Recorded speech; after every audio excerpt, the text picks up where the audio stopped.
المساجد لله فلا تدعوا مع الله أحدا.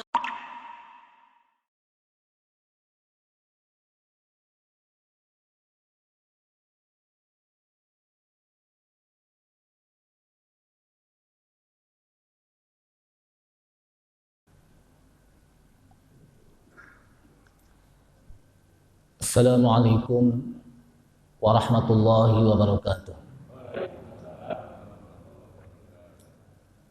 Bismillahirrahmanirrahim. Alhamdulillahi hamdan katsiran tayyiban mubarakan fih kama yuhibbu rabbuna wa yarda. Asyhadu an la ilaha illallah wahdahu la syarika lah wa la na'budu illa iyyah. Wa ashhadu anna Muhammadan 'abduhu wa rasuluhu la nabiyya ba'dah. Allahumma shalli wa sallim ala nabiyyina al-karim sayyidina Muhammad ibn Abdillah wa ala alihi wa sahbihi wa tabi'ihim wa man tabi'ahum bi ihsanin ila yaumil qiyamah. Amma ba'du, qala Allah ta'ala fi kitabihil karim: Ya ayyuhalladzina amanu taqullaha haqqa tuqatih wa la tamutunna illa wa antum muslimun. Ya ayyuhalladzina amanu taqullaha wa qulu qawlan sadida yuslih lakum a'malakum wa yaghfir lakum dhunubakum. Wa may yuti'illaha wa rasulahu faqad faza fawzan 'azima.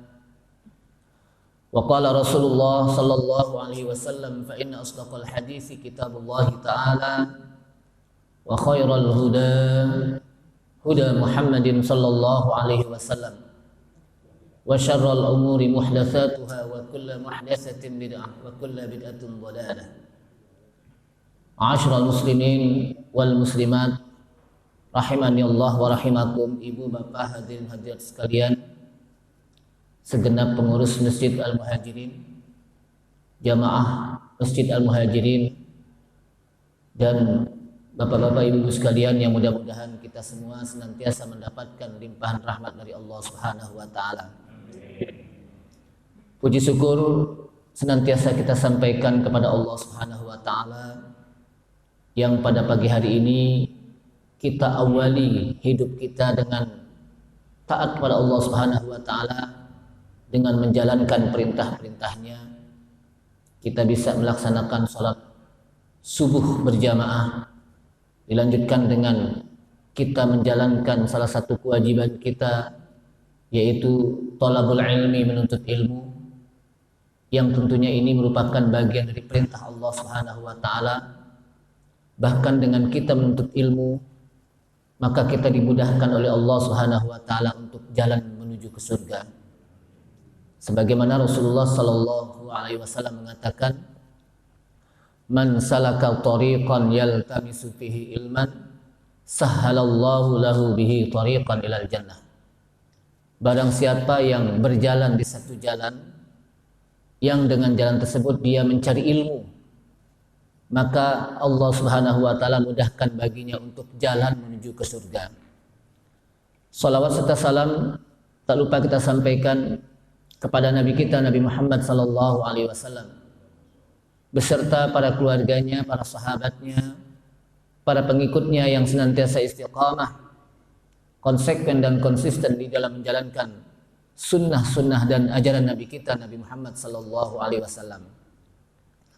Ma'asyiral muslimin wal muslimat, a'azzani Allah wa iyyakum, kaum muslimin dan muslimat yang mudah-mudahan dimuliakan Allah Subhanahu wa taala.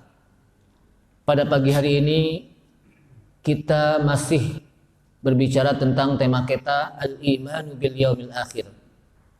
Beriman kepada hari akhir. Beriman kepada hari akhir termasuk bagian dari rukun iman yang kelima. Dan wajib bagi setiap mukmin, setiap yang mengaku beriman kepada Allah Subhanahu wa taala, mengimani tentang rukun iman yang kelima, yaitu beriman kepada hari kiamat.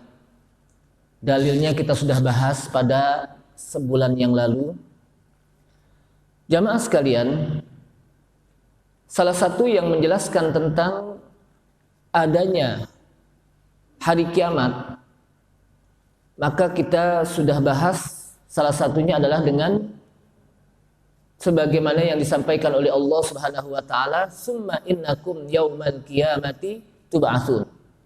Kemudian sesungguhnya kamu nanti pada hari kiamat akan dibangkitkan oleh Allah Subhanahu wa taala. Hadis juga menjelaskan tentang di mana Jibril datang kepada Rasulullah sallallahu alaihi wasallam dalam riwayat Umar bin Khattab radhiyallahu anhu yang dikenal dengan hadis Jibril. Salah satunya adalah Jibril bertanya kepada Rasulullah sallallahu alaihi wasallam tentang ma huwal iman, apa itu yang disebut iman. Maka kata Rasulullah sallallahu alaihi wasallam, antu'mina billahi wa malaikatihi wa kutubihi wa rusulihi wal yaumil akhir wa tu'mina bil qadari khairihi wa syarrihi. Engkau beriman kepada Allah, kepada para malaikat, kepada rasul-rasulnya, kepada kitabnya, dan termasuk kepada hari akhir. Jamaah sekalian, salah satu proses untuk menuju kepada hari akhir, maka ada yang dikenal dengan alam barzakh. Alam barzakh.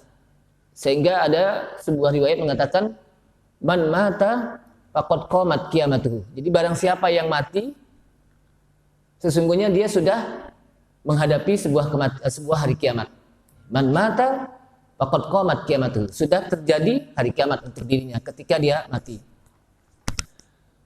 Disebutkan bahwa salah satu alam barzakh itu yang dikenal dengan kubur. Kubur itu adalah apa? Alam barzakh. Dan di kubur itu sesungguhnya dia bukanlah tempat peristirahatan terakhir.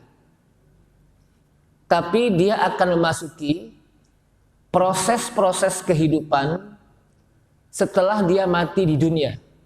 Jadi setelah dia mati di dunia, dia akan menghadapi proses-proses kehidupan yang diawali dengan alam barzakh, alam kubur. Maka saya sering katakan bahwa alam kubur itu bukan sebuah tempat peristirahatan terakhir. Dia akan menghadapi begitu banyaknya proses-proses kehidupan setelah dia mati di dunia. Salah satunya adalah apakah seorang itu bisa mendapatkan adab kubur atau nikmat kubur, karena dia akan menghadapi yang dikenal dengan fitnatul qabr, fitnah kubur. Kata-kata fitnah di sini adalah bukan fitnah tuduhan sebagaimana bahasa kita. Fitnah di sini adalah ujian. Ujiannya itu adalah su'alul malakain. Pertanyaan dua malaikat. Kalau dia bisa menjawab, maka dia akan mendapatkan nikmat kubur.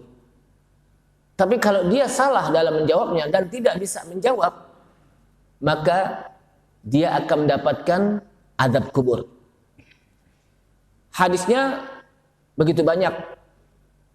Dan ayat Al-Quran pun sudah menyampaikan tentang bahwa di kubur itu ada nikmat kubur dan ada azab kubur. Salah satu hadis yang sering kita baca, yang diajarkan oleh Rasulullah SAW di dalam doa terakhir kita ketika kita tasyahud adalah Allahumma inni a'udzubika min adzabil qabr. Allahumma inni a'udzubika min adzabi jahannam wa min adzabil qabr wa min fitnatil mahya wal mamat wa min syarri fitnatil masihid dajjal. Ini dari hadis Rasulullah SAW yang disampaikan oleh Abu Hurairah radhiyallahu anhu dalam riwayat Imam Bukhari. Dan ini dibaca pada saat terakhir dari tasyahud kita. Apa kata Rasulullah dalam hadis ini? Allahumma inni a'udzubika min adzabi jahannam. Ya Allah, sesungguhnya aku berlindung kepadamu dari siksanya neraka jahanam. Itu berlindung agar kita tidak mendapatkan siksa neraka jahanam. Yang kedua, wa'udzubika min adzabil qabr. Dan aku berlindung kepadamu ya Allah dari siksa kubur. Artinya kita minta perlindungan dari siksa kubur. Kalau ada siksa kubur berarti di sana ada nikmat kubur. Termasuk Wa a'udzubika min fitnatil mahya wal mamat, dan aku berlindung kepadamu ya Allah dari fitnah kehidupan dan kematian, yaitu ujian hidup dan ujian mati. Wa min syarri fitnatil masihid dajjal, dan aku berlindung padamu ya Allah dari ujian akan turunnya al-masih ad-dajjal. Ini adalah penjelasan bahwa di sana ada yang dikenal dengan fitnatul qabr. Kemudian jamaah sekalian, kalau kita lihat bahwa hari kiamat tidaklah terjadi kecuali Allah Subhanahu wa taala menjelaskan tentang tanda-tandanya. Karena pengetahuan tentang hari kiamat tidaklah ada yang mengetahui kecuali Allah Subhanahu wa taala. Allah Subhanahu wa taala menjelaskan di dalam ayat Al-Qur'an, innallaha 'indahu 'ilmus sa'ah. Sesungguhnya di sisi Allah lah pengetahuan tentang as-sa'ah, hari kiamat. Jadi hari kiamat itu kalau kita lihat bahasanya macam-macam yang disampaikan oleh Allah Subhanahu wa taala. Kadang disebutkan dengan as-sa'ah. As-sa'ah itu hari kiamat. Kadang-kadang juga disebutkan dengan al-qari'ah. Itu hari kiamat. Al-haqqah, itu juga hari kiamat. Kadang juga disebut dengan yaumul hisab, hari hisab, hari kiamat. Yaumul jaza, itu juga disebut hari kiamat. Yaumuddin, di dalam surat Al-Fatihah itu apa? Yaumuddin, maliki yaumiddin, itu juga hari kiamat. Jadi bahasa hari kiamat di dalam Al-Quran banyak sekali yang Allah sebutkan dengan kata yang berbeda. Kemudian Allah Subhanahu wa taala juga menjelaskan, innas sa'ata la'atiyatul la raiba fiha walakinna aktsaran nasi la yu'minun. Kata Allah Subhanahu wa taala, innas sa'ata la'atiyah. Sesungguhnya hari kiamat itu pasti akan datang. Jadi pasti akan datang dia. Sehingga tidak ada keraguan di dalam adanya hari kiamat. Kita nggak boleh ragu. Sebagai seorang mukmin wajib bagi kita mengimani bahwa hari kiamat pasti akan datang. Walakinna aktsaran nasi la yu'minun. Akan tetapi kebanyakan manusia ada yang tidak beriman kepada hari kiamat. Jamaah sekalian, hikmah kita mengimani tentang beriman kepada hari kiamat adalah agar kita senantiasa mawas diri, berhati-hati dalam kehidupan kita. Sehingga dengan kita berhati-hati dalam kehidupan kita, ini akan meningkatkan iman kita kepada Allah SWT. Akan meningkatkan amal soleh kita. Kenapa? Kita khawatir.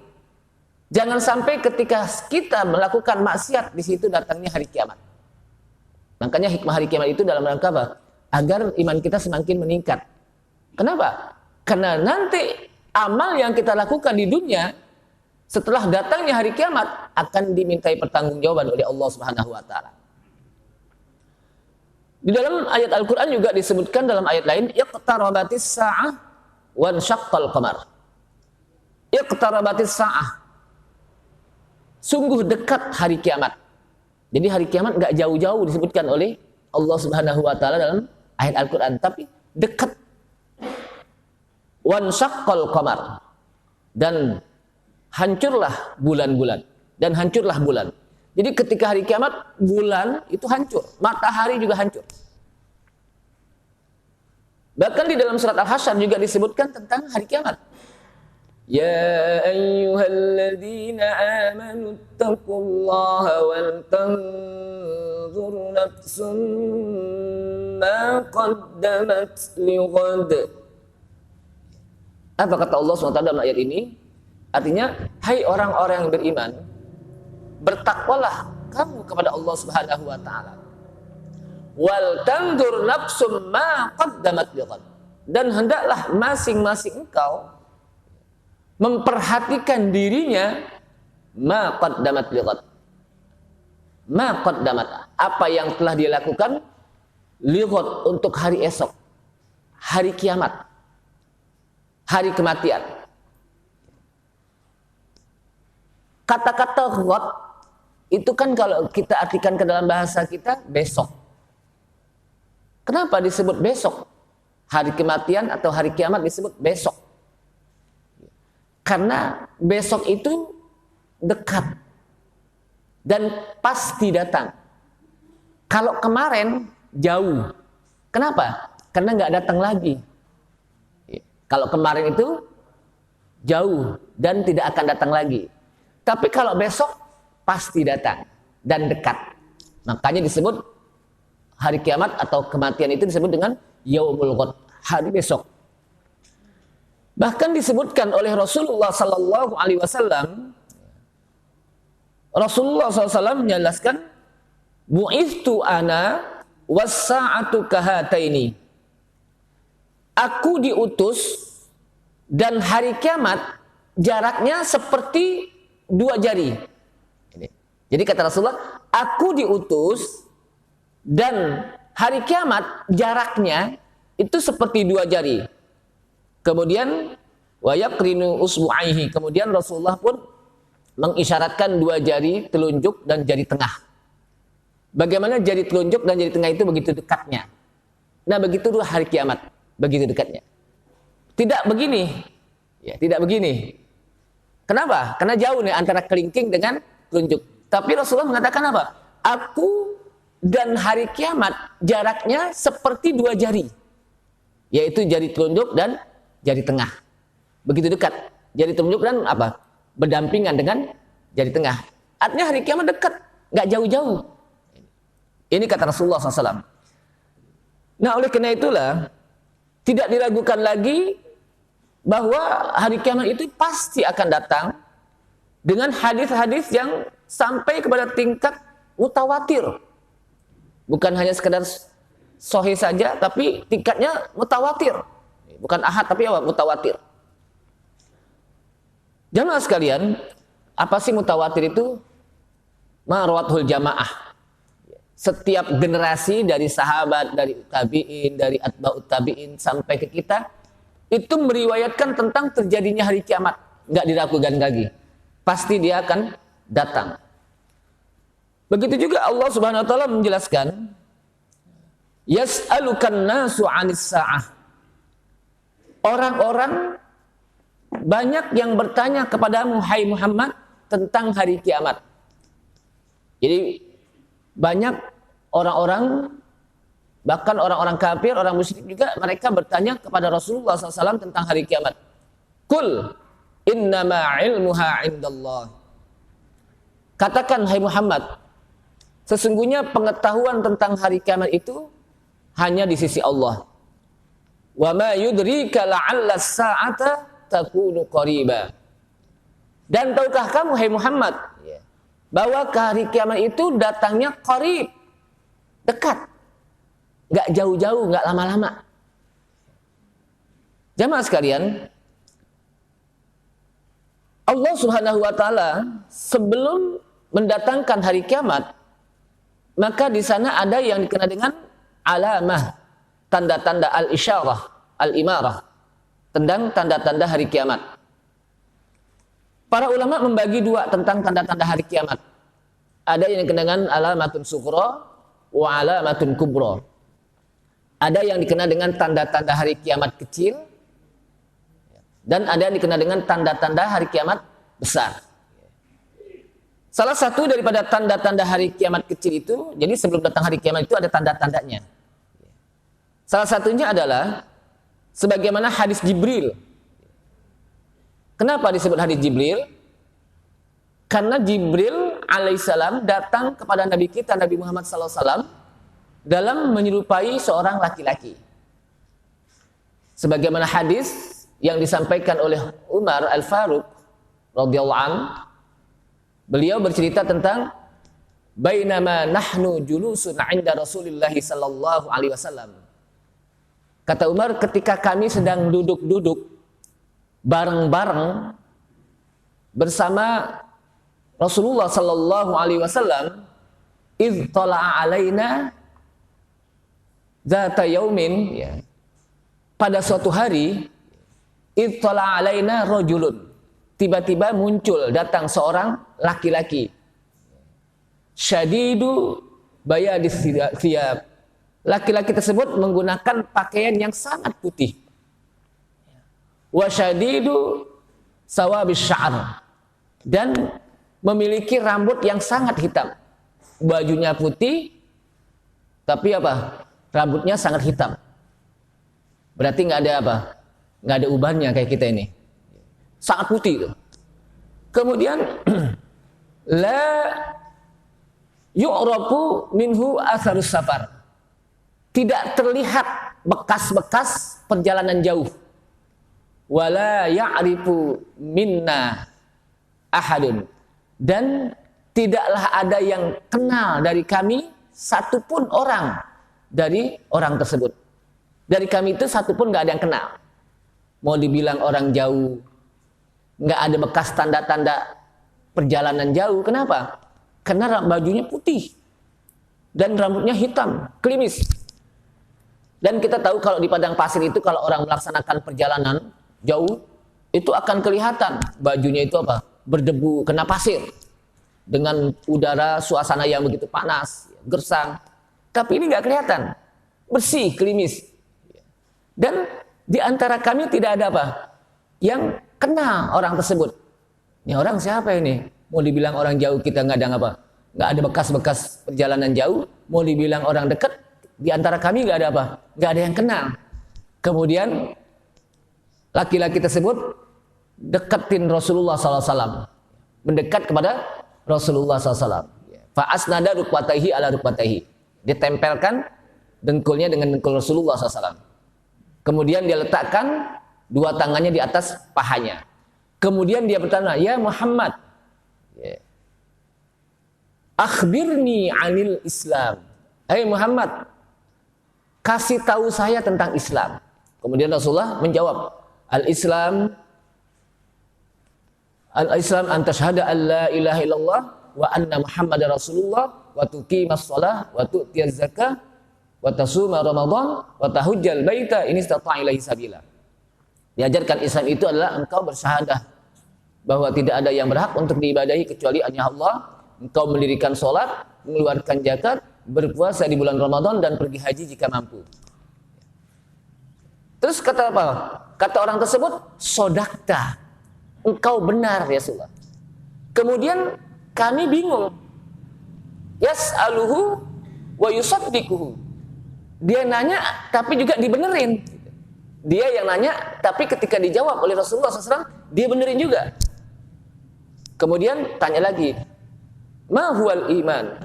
Al-iman an tu'mina billahi wa malaikatihi wa kutubihi wa rusulihi wal yaumil akhir wa bil qadari khairihi wa syarrihi. Iman itu adalah engkau beriman kepada Allah dan kepada malaikat dan kepada kitabnya dan kepada rasulnya dan kepada hari kiamat dan kepada takdir baik dan buruknya. Itu dari Allah SWT. Jadi beriman kepada takdir baik dan buruknya dari Allah Subhanahu wa taala. Lalu yang selanjutnya lagi ditanya tentang ma huwal ihsan. Apa itu ihsan? Maka dijawab oleh Rasulullah, anta'budallaha ka'annaka tarahu fa illam takun tarahu fa innahu yarak. Engkau beribadah pada Allah seakan-akan engkau melihat Allah, seakan-akan. Tidak pasti. Tapi kenapa? Karena kita masih di dunia. Fa illam takun tarahu fa innahu yarak. Jika engkau tidak melihat Allah, tapi Allah melihat kamu. Artinya apa? Ketika kita beribadah, maka kita memiliki ihsan kepada Allah SWT. Artinya apa? Kita merasa bahwa kita itu diawasi oleh Allah SWT. Kenapa? Pasti Allah mengawasi kita dalam setiap ibadah kita. Lalu ditanya lagi, matas sa'ah. Kapan datangnya hari kiamat? Nah, ini, matas sa'ah. Kapan datangnya hari kiamat? Lalu kata Rasulullah, mal mas'ul anha bi'a'lama minas sa'il. Tidaklah yang ditanya itu lebih tahu daripada yang bertanya. Artinya yang bertanya itu lebih tahu. Kenapa? Yang bertanya itu malaikat Jibril. Sedangkan yang ditanya apa? Nabi kita, Nabi Muhammad SAW, tentunya malaikat itu lebih tahu daripada Nabi kita, Nabi Muhammad SAW. Lalu kata Rasulullah, kata malaikat tersebut, kalau begitu beri ketahui saya tentang tanda-tandanya. Maka kata Rasulullah, sa'ukhbiruka an asyratiha. Kalau begitu, beritahu saya tentang asyratiha, tentang tanda-tandanya. Maka jawab Rasulullah, idza waladatil amatu rabbataha. Apabila seorang ibu melahirkan, seorang tuan melahirkan budaknya. Jadi apabila seseorang yang melahirkan tuannya, ibunya dijadikan budak, melahirkan tuannya, anaknya. Makanya sebenarnya apa? Apabila seorang budak melahirkan tuannya. Jadi ulama menjelaskan, salah satu penjelasan tentang hadis ini, apabila seorang budak melahirkan tuannya. Siapa yang dimaksud dengan budak? Ibunya. Siapa yang dimaksud dengan tuannya? Anaknya. Ketika ibunya udah tua, anaknya jadi tuan di rumahnya. Ibunya disuruh-suruh, Bu, nanti kalau suami saya pulang kasih makan. Bu, kalau anak-anak saya pulang sekolah kasih makan. Bu, kalau rumah berantakan tolong dibersihin. Itu dijadikan budak ibunya di rumah tangganya. Padahal dulu ibunya melahirkan dia. Ibunya yang membesarkan dia, yang melahirkan dia, yang memberikan makan dia. Tapi ketika dia sudah berumah tangga, punya anak, punya suami, atau punya istri, ibunya dijadikan budak di dalam rumah tangganya. Disuruh-suruh. Nah, ini salah satu kedurhakaan anak. Maka ini termasuk bagian dari salah satu tanda-tanda hari kiamat. Termasuk juga disebutkan wa idza tatawala ru'atul baham fil bunyan. Jadi banyak orang-orang yang bertelanjang kaki dan tidak berpakaian. Punya pakaian, punya baju tapi nggak dipakai. Kalaupun dipakai, bajunya pakai bolong, tuh gak? Ada orang pakai baju nih, Bu. Pak ya, baju di belakangnya teguak gitu. Bajunya sih panjang, tapi belakangnya kelihatan di sini. Ada tatonya lagi di belakang. Ibu-ibu lagi, Masya Allah. Jadi apa? Ada lagi bajunya panjang, tapi kiri kanan nggak ada tangannya. Kalau diangkat tangannya itu apa? Kelihatan deh, sela-selanya itu. Jadi ini disebut telanjang gitu. Disebut apa? Bajunya sih ketutup di atas, tapi pahanya kelihatan. Atau bajunya panjang, tapi banyak coakan-coakannya gitu. Nah ini apa? Orang banyak yang telanjang pada saat itu. Orang yang banyak yang apa? Telanjang pada saat itu. Termasuk juga banyak yang berlomba-lomba di dalam membangun bangunan-bangunan tinggi. Yang disebut dengan bangunan pencakar langit. Saya nggak tahu tuh bagaimana bangunan itu bisa nyakarin langit itu. Nyakar orang aja susah, gimana cakar apa? Langit. Itu termasuk salah satunya bangunan tinggi-tinggi. Ini termasuk bagian dari salah satu tanda-tanda min asyratis sa'ah. Termasuk bagian dari tanda-tanda akan datangnya hari kiamat. Termasuk juga berbangga-bangga tentang bangunan-bangunan masjid. Itu.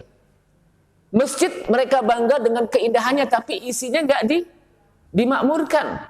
Wow, masjid saya lebih hebat. Masjid saya lebih apa? Bagus. Masjid saya lebih indah. Tapi nggak ada yang memakmurkannya.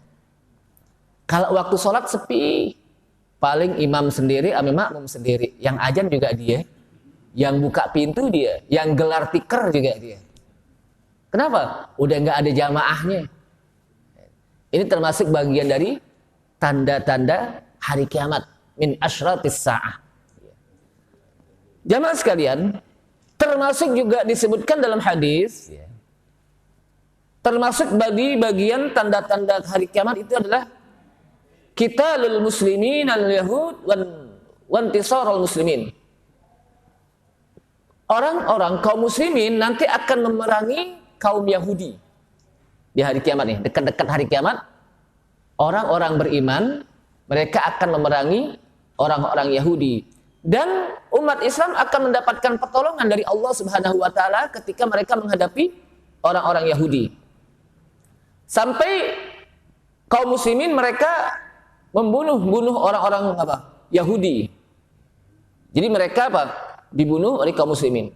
Bahkan sampai orang Yahudi pun lari kucar-kacir, mereka ngumpet di balik batu atau di balik pohon. Tapi pohon pada saat itu bisa berbicara, disebutkan dalam hadis. Fayaqulul hajar wasyajar. Batu-batu juga bisa berbicara. Apa kata pohon dan batu tersebut? Ya muslim, ya Abdullah hada Yahudi. Hei kaum muslimin, hamba Allah, nih di belakang saya ada Yahudi nih. Nih di belakang saya ada Yahudi yang sedang ngumpet, yang sedang bersembunyi. Bunuh dia. Kata pohon tersebut, kata batu tersebut. Illal gharqat, kecuali pohon gharqat. Fa innahu min syajaril yahud. Sesungguhnya pohon gharqat itu pohon orang-orang Yahudi. Konon kabarnya katanya pohon gharqat banyak yang ditanam di sana, di Palestina. Kenapa? Dia tidak bisa ngomong. Kenapa? Tempatnya bersembunyi orang-orang Yahudi. Tapi kalau mereka bersembunyi di balik pohon, di balik batu, maka batu ini akan berbicara. Ini salah satu tanda-tanda hari kiamat. Ustaz, bagaimana? Wallahu alam. Kita hanya wajib mengimani saja. Karena hadisnya sahih nih. Jadi kita hanya wajib mengimani. Jadi kadang dimensi rasio kita enggak nyambung, tapi kita hanya wajib mengimani sebagaimana peristiwa Isra Mi'raj. Kalau kita pikirkan peristiwa Isra Mi'raj memang tidak rasional di dalam otak kita, tapi itulah yang wajib kita imani. Sampai-sampai orang kafir ketika mendengar tentang peristiwa hari kiamat, mereka sampai mengejek Rasulullah, apa iya inti semalaman dari Masjidil Haram di Mekah ke Masjidil Aqsa di Palestina, lalu ke Sidratul Muntaha, menembus ke langit 7, cuman 1 malam kurang, sebelum subuh udah balik. Diejek Rasulullah. Bahkan dia datang kepada Abu Bakar As-Siddiq radhiyallahu anhu. Ya Abu Bakar, ente percaya gak teman ente yang namanya Muhammad menyatakan bahwa semalam dia berjalan dari Mekah, Masjidil Haram ke Masjidil Aqsa Palestina, kemudian menembus langit ke-7 sampai ke Sidratul Muntaha cuman semalam. Sebelum subuh dia udah sampai. Apa kata Abu Bakar? Dia pikir nih Abu Bakar akan melenceng nih, tidak akan percaya. Tapi ternyata kata Abu Bakar, kalau itu yang keluar dari mulut Rasulullah SAW, lebih dari peristiwa itu saya akan beriman. Lebih dari peristiwa itu. Kenapa? Itu hanya mengimani. Kenapa? Sebab Nabi Muhammad SAW tidak pernah bohong. Dan apa yang diucapkannya itu tidak terlepas dari wahyu Allah Subhanahu wa taala. Wa ma yantiqu 'anil hawa in huwa illa wahyu yuha. Dan tidaklah dia berucap kecuali dari dari hawa nafsu, kecuali dari wahyu yang disampaikan oleh Allah Subhanahu wa taala. Jadi apa yang diucapkan, apa yang dilakukan itu tidak terlepas dari bimbingan Allah Subhanahu wa taala. Makanya Abu Bakar As-Siddiq radhiyallahu anhu percaya lebih dari peristiwa tersebut. Nah, ini juga wajib bagi kita untuk mengimani. Gimana batu bisa ngomong? Pohon bisa ngomong? Wallahu alam. Kita hanya wajib mengimani. Karena yang mengasih tahu itu Rasulullah SAW dalam hadis ini. Dan Rasulullah SAW adalah memiliki sifat as-sidqu. Apa sidik? Selalu benar dalam ucapan. Selalu benar dalam ucapan. Mustahil beliau bohong. Beda dengan kita. Ada orang yang sehari nggak bohong aja udah puyeng banget. Sehari nggak bohong apa? Nggak bohong puyeng banget. Gimana ini mulut apa? Jadi ini mulut ketelepasan mulu bohongnya itu. Kadang disengaja, kadang lupa. Gitu. Jamaah sekalian, termasuk juga disebutkan dari tanda-tanda hari kiamat yang kecil yang disampaikan oleh Rasulullah Sallallahu Alaihi Wasallam dengan hadis yang begitu panjang. Kata qarubiz zaman. Nanti ketika dekat hari kiamat besar, waktu itu akan simpel. 1 tahun seperti 1 bulan. 1 bulan seperti 1 minggu. 1 minggu seperti 1 hari. 1 hari seperti 1 jam. Cepat banget waktu. Dan kita sekarang bisa rasakan. Perasaan baru kemarin 1 bulan. Perasaan baru kemarin corona lagi ngamuk. Sekarang udah apa? Alhamdulillah udah aman. Baru perasaan kemarin, perasaan baru kemarin. Perasaan baru kemarin saya sekolah gitu. Perasaan baru kemarin saya berumah tangga. Sekarang udah pada punya cucu gitu. Baru kemarin. Kenapa? Karena memang disebutkan dalam hadis Rasulullah SAW, ya, kata qarubiz zaman, begitu dekatnya zaman, masa, begitu sebentarnya waktu. Sebentarnya apa? Waktu. Perasaan baru kemarin lahir, sekarang udah apa? Udah jadi kakek-kakek, nenek-nenek. Kita lahir, kita nggak apa? Kita merasakan nggak lah ketika kita lahir? Tapi kita perasaan baru kemarin jadi bayi, sekarang udah punya cucu nih. Jadi apa? Itu dekat banget gitu. Nah, disinilah kita jangan sampai waktu yang sedikit ini, waktu yang sedikit kita sia-siakan. Saya sering katakan dulu ya, bahwa kita punya waktu tersisa cuma sedikit. Taruh deh umpamanya kita sekarang ini umur kita 50 tahun, 60 tahun. Belum tentu kedepannya itu 60 tahun lagi. Ada yang bisa jamin kedepannya lagi umur kita 60 tahun. Belum tentu. Bisa jadi setahun, 2 tahun, sehari, 2 hari. Kita nggak tahu. Nah, bagaimana sisa waktu yang sedikit ini yang kita nggak tahu kapan selesainya, kita isi dengan yang berkualitas, amalan yang berkualitas. Umurnya sedikit, tapi amalnya berkualitas. Apa itu salah satunya? Isilah umur kita yang sedikit ini dengan amalnya sedikit, tapi pahalanya banyak. Amalnya sedikit, tapi pahalanya banyak. Karena umur kita sedikit. Pahalanya apa? Banyak. Apa itu? Banyakin baca Quran. Kenapa? Karena kata Rasulullah, man qara'al Quran likulli harfin hasanah. Barang siapa yang membaca Al-Quran, bagi setiap huruf 1 kebaikan. 1 huruf 1 kebaikan. Wa fi kulli hasanatin asrun, dan pada setiap 1 kebaikan 10 pahala. Kita baca huruf itu, 1 huruf itu berarti kita sedang melakukan 1 kebaikan. Dan setiap 1 kebaikan itu 10 pahala yang diberikan oleh Allah SWT. Jadi kalau kita baca mulai dari Al-Baqarah, Alif Lam Mim, Dzalikal kitabu la raiba fihi, Hudan lil muttaqin. Berapa huruf? Silahkan dihitung deh. Berapa kebajikan? Itu baru 1 ayat, 2 ayat. Bagaimana kalau kita baca 1 ain, 1 juz? Bagaimana kalau kita khatam dalam setiap minggunya? Luar biasa. Umur kita sedikit, tapi pahalanya apa? Banyak.